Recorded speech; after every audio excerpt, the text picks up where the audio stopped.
Hola, mi nombre es Edwin Herrera Flores, soy médico neumólogo del Hospital Nacional Arzobispo Loaiza y consultor nacional del Programa Nacional de Tuberculosis.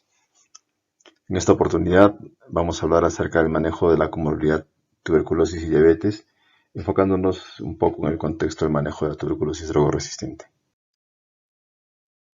Debo declarar que no tengo ningún conflicto de interés relacionado al tema del que vamos a hablar.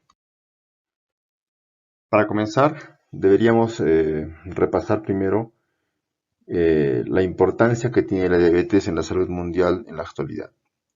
Ya se sabe que para el año 2035 se estima que habrá un incremento en la prevalencia de diabetes mellitus de hasta un 55% en comparación a las prevalencias actuales.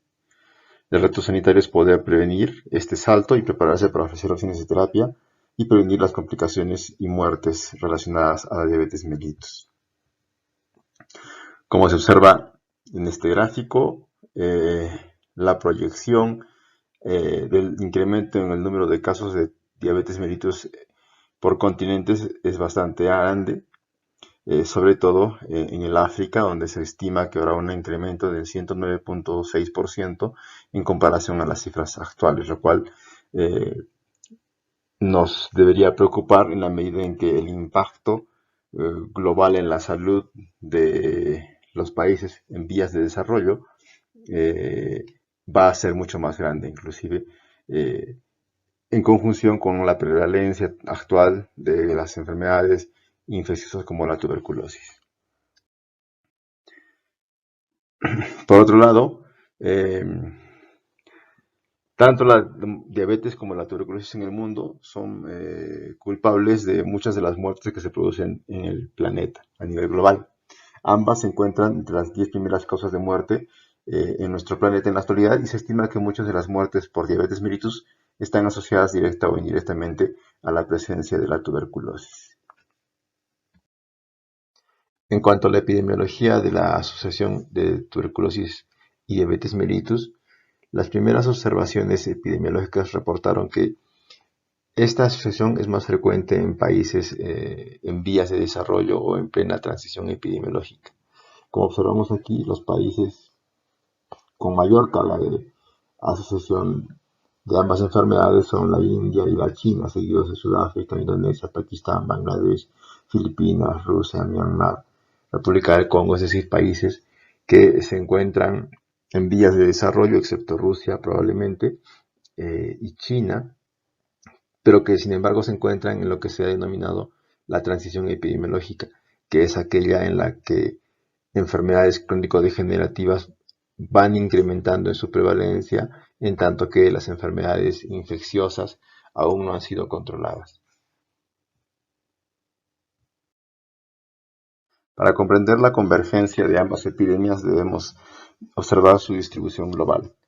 La tuberculosis tiene mayor incidencia en países del hemisferio sur y en los países relacionados a la Unión Soviética y la China, con menos prevalencia en países, vamos a llamarlos así, desarrollados, relacionados al hemisferio norte, básicamente Estados Unidos y Europa. En tanto que la diabetes mellitus tiene una alta prevalencia global, a predominio de países del hemisferio norte. Sin embargo, existen ya algunos países en el cono sur que tienen una prevalencia que está incrementándose en forma progresiva. Para el año 2019 se hizo un estudio publicado en Lancet Global Health en el que se estimó la prevalencia de la comorbilidad de diabetes mellitus y se observó que a nivel global se estima un 15.4% de prevalencia de la comorbilidad, en tanto que por regiones geográficas se observa que la mayor prevalencia estimada está en Norteamérica y los países del Caribe, que puede llegar hasta un 19.7%, y se va reduciendo de forma progresiva. Y se estima que en Europa y en Centroamérica y Sudamérica la prevalencia estaría alrededor del 7.5-7.7%, una de las prevalencias más bajas en el planeta. Sin embargo, es probable que la transición epidemiológica haga que estas prevalencias, sobre todo en Sudamérica y Centroamérica, progresen hacia valores más altos en los próximos años, dependiendo de cómo se maneje ambas epidemias. En el reporte global de la tuberculosis del año 2020 se hizo una estimación del número de casos atribuidos a algunos factores de riesgo seleccionados y se encontró que el riesgo de tener tuberculosis en personas diabéticas era 1.5 veces más alto que en aquellos que no tenían diabetes. Eso quiere decir que la diabetes se constituye en un factor de riesgo importante que puede explicar un número elevado de casos de tuberculosis en el planeta. Para conocer el impacto de la asociación entre tuberculosis y diabetes mellitus es importante hacer la búsqueda activa de ambas enfermedades, tanto de la tuberculosis como de la diabetes mellitus. El país es bastante bueno para hacer tamizaje de tuberculosis en la población en general. Sin embargo, hasta antes del año 2013 no se hacía tamizaje de diabetes mellitus eh, en la población en general y tampoco en la población afectada por tuberculosis. La normativa en ese entonces introdujo la necesidad de hacer tamizaje de diabetes mellitus en toda persona diagnosticada de tuberculosis. El acceso a la prueba de diagnóstico de diabetes mellitus, es decir, la glucosa en ayunas, se introdujo en ese año y fue incrementándose en forma progresiva hasta que en el año 2018-2019 superó la barrera del 80%. Con esto, uno puede estimar adecuadamente cuál es la prevalencia de diabetes mellitus entre las personas con tuberculosis. A mayor tamizaje, mayor certeza para conocer cuál es la real prevalencia de la asociación. ¿Cuál es el perfil de la comorbilidad en el país? Se estima que más o menos el 10% de todos los casos con tuberculosis tienen además diabetes mellitus. La mayoría de ellos, el 50%, un poco más de ellos, están ubicados o viven en Lima y el Callao. El porcentaje de la asociación, mejor dicho, la prevalencia de la asociación fue incrementándose progresivamente en la medida en que el tamizaje se fue extendiendo a lo largo de la población y la cobertura del tamizaje para diabetes mellitus fue incrementándose a lo largo de los años, ¿no? Vimos en la tabla anterior que para el año 2019 más del 90% de los pacientes con tuberculosis tenían tamizaje para diabetes mellitus y esto explica por qué la prevalencia de la comorbilidad es tan alta, alrededor del 10%. Adicionalmente, la diabetes mellitus, todos sabemos, es una enfermedad que afecta predominantemente a personas adultas y el 53% de todos los casos que tienen tuberculosis y diabetes mellitus reportados en el programa nacional están entre los 30 y 59 años de edad y un 36% adicional son mayores de 60 años, es decir, que casi el 90% de la población con diabetes mellitus y tuberculosis son mayores de 30 años. ¿Cuál es la distribución geográfica en el país por regiones? Pues para el 2018-2019 aquí se observan la carga de comorbilidad y básicamente son las regiones de la Amazonía las que tienen mayor carga de la comorbilidad tuberculosis y diabetes mellitus y algunas regiones de la costa, entre las que se encuentran la región Lima metropolitana, Ica y algunas regiones del sur como Tacna y Moquegua. Un factor importante en el manejo de la diabetes mellitus es lograr el adecuado control metabólico, es decir, lograr mantener niveles adecuados de glucosa en sangre, la cual se puede medir a través del uso de la hemoglobina glicosilada sérica, cuyo punto de corte más utilizado es 7%.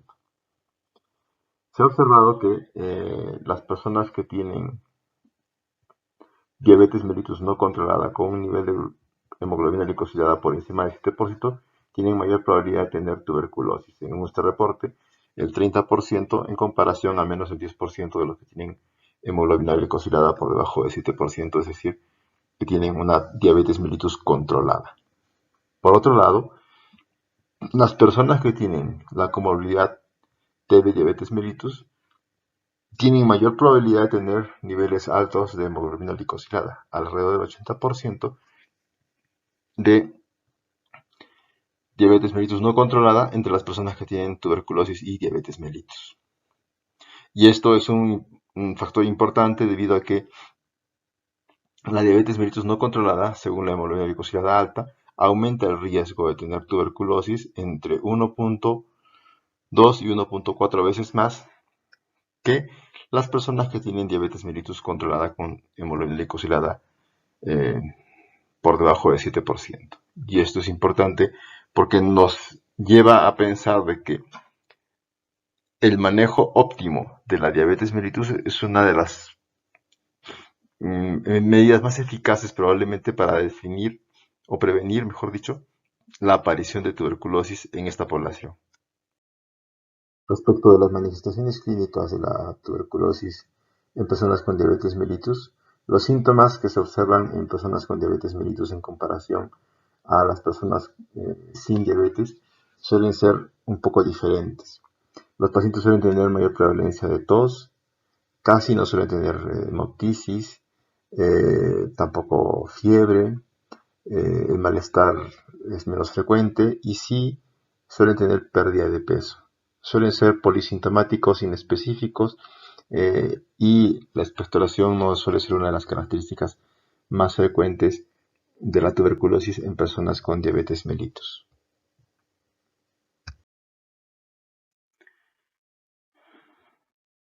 Respecto de las manifestaciones radiográficas, la diabetes mellitus confiere por el estado de mal control metabólico una alteración en la respuesta inmune y en la capacidad de regeneración o reparación tisular. Esto se ha evidenciado en estudios de imágenes en los que se compara cuál es la evolución radiográfica, en este caso tomográfica, de las personas con tuberculosis sin diabetes mellitus y con diabetes mellitus. Y se observa aquí pues que al inicio, cuando se realiza el diagnóstico de la enfermedad, ambos tienen lesiones alveolares con compromiso nodular y algunas cavidades en los lóbulos o segmentos superiores del pulmón. Aunque la tuberculosis parece tener una enfermedad cavitaria un poco más grande, con el tratamiento a los 3 meses la evolución es mucho más favorable. En las personas que no tienen diabetes mellitus, la cavidad prácticamente se ha cerrado, el componente alveolar ha disminuido y hacia los 6 meses las lesiones prácticamente han desaparecido, dejando algunas líneas reticulares de tipo secular, en tanto que los nódulos en la enfermedad tuberculosa en personas con diabetes mellitus suelen ser persistentes todavía hacia los 6 meses. Es decir, la evolución radiográfica o tomográfica de la tuberculosis en personas con diabetes mellitus suele ser más lenta en comparación a las personas que no tienen diabetes mellitus. Es más frecuente entonces observar cavidades y lesiones además no segmentarias, es decir, que afectan diferentes segmentos pulmonares.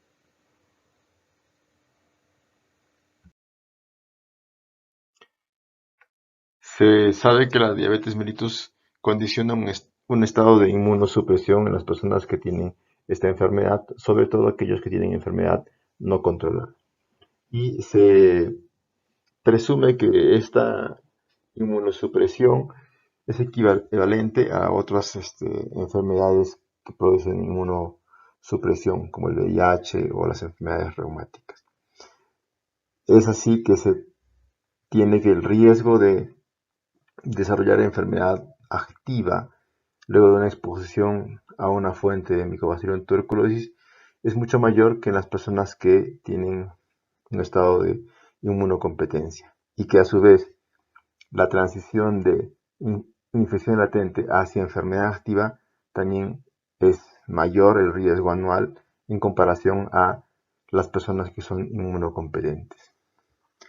Adicionalmente, las características clínicas de la tuberculosis en personas diabéticas son diferentes, ya lo hemos señalado anteriormente. La enfermedad activa suele tener mayor afección de lóbulos inferiores, tienen mayor frecuencia de presentar cavidades, también mayor probabilidad de tener una enfermedad extrapulmonar, mayor riesgo de recaídas y mayor riesgo de muerte por la infección tuberculosa.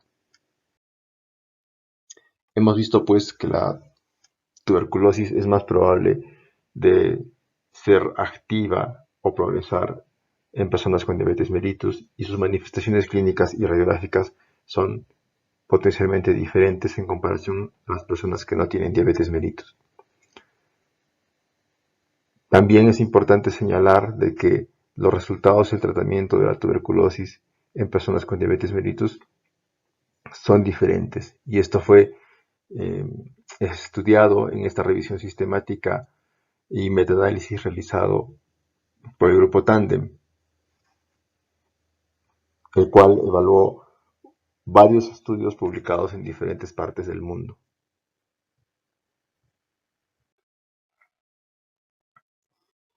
Y en este estudio se ha observado pues, de que la diabetes mellitus es asociada a un mayor riesgo de mortalidad. Se hizo un análisis de varios estudios de diferentes partes del mundo y en todos ellos al final se encontró que el riesgo de muerte en una persona que tiene tuberculosis y es diabética es alrededor de 2 veces más que una persona que no tiene diabetes mellitus. También aumenta el riesgo de tener un fracaso de tratamiento. 2 veces más probabilidad de tener fracaso de tratamiento de personas con tuberculosis y diabetes mellitus que en aquellas que solo tienen tuberculosis sin diabetes mellitus.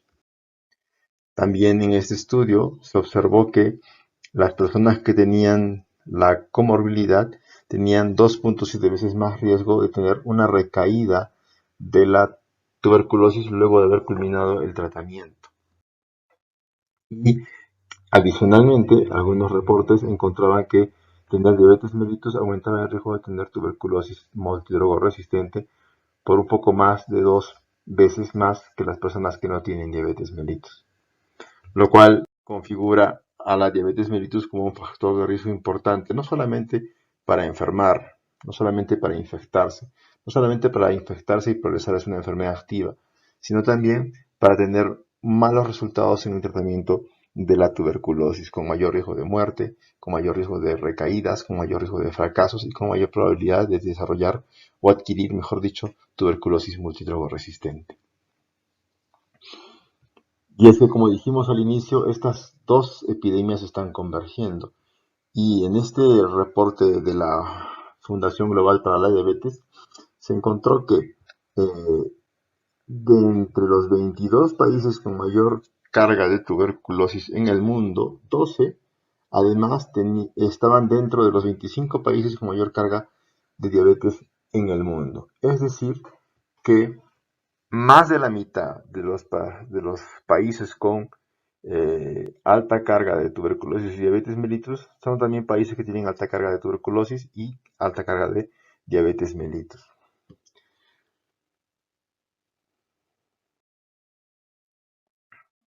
Por lo tanto, podemos decir pues que la diabetes mellitus es un factor de riesgo similar al de VIH, debido a que la tuberculosis es más difícil de diagnosticar, debido a que los síntomas y la presentación suelen ser atípicas y además tienen peores resultados en el tratamiento. El impacto de la diabetes mellitus es mucho menos potente, sin embargo, que el del VIH. El VIH tiene un riesgo mucho más alto de desarrollar la enfermedad, pero la diabetes mellitus es mucho más frecuente que el VIH a nivel global. Y esto significa una alta carga de asociación para el sistema de salud que se debería enfrentar más adelante. Y como en el caso del VIH, lo más importante siempre es la prevención. Y por lo tanto es importante realizar el tamizaje para diabetes mellitus durante el tratamiento para la tuberculosis, sobre todo durante el diagnóstico. Hay que hacer un tamizaje periódico de tuberculosis entre las personas con diabetes mellitus, debido a que el diagnóstico debería ser temprano, antes incluso de que aparezcan los síntomas evidentes de la enfermedad o la lesión pulmonar. Y lamentablemente todavía se tiene poco información sobre la utilidad del tratamiento preventivo para la tuberculosis latente en las personas con diabetes mellitus.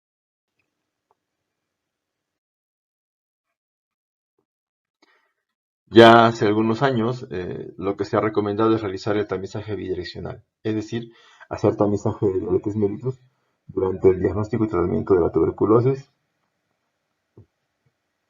y el estándar es establecer la búsqueda de diabetes en todos los casos con diagnóstico reciente de tuberculosis con el dosaje de glucosa sérica. En algunos países del mundo se utilizan glucómetros.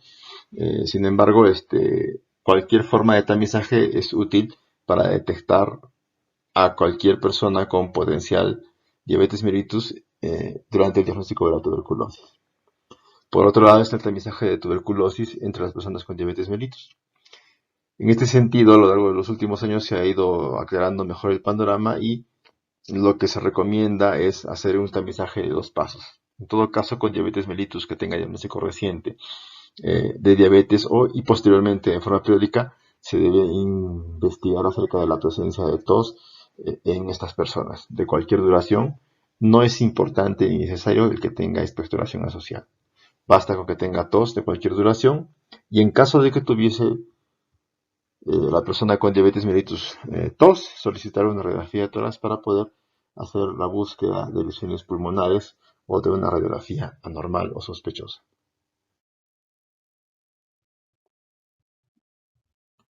Dadas las características de la tuberculosis en las personas con diabetes mellitus, en los últimos años se ha planteado la posibilidad de prolongar el tratamiento, el tiempo de tratamiento de la tuberculosis en esta población. Existen algunos estudios que han encontrado que en personas seleccionadas prolongar el tiempo de tratamiento en personas con diabetes mellitus de 6 a 9 meses en el caso de tuberculosis sensible puede mejorar la probabilidad de recurrencia luego de 2 o 3 años. Sin embargo, las cortes que han evaluado este tipo de tratamientos son pequeñas y aún está pendiente de verificar esta ventaja en la prolongación del tratamiento de la tuberculosis sensible. Respecto del tratamiento de la tuberculosis drogo-resistente en personas con diabetes mellitus, debemos puntualizar algunas cosas.